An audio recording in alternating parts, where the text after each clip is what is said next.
Welcome. In this video I will show you how to enable beauty filter for video calls on HONOR X7d.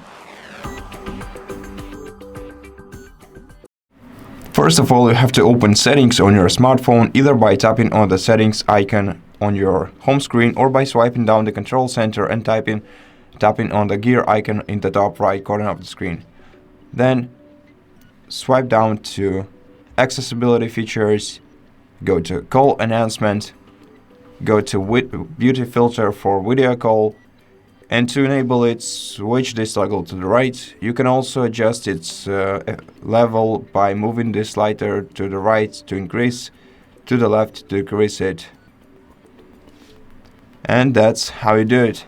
Thank you for watching this video. If you liked it, consider subscribing to our channel, leave us a like and a comment below, and I'll see you in the next one.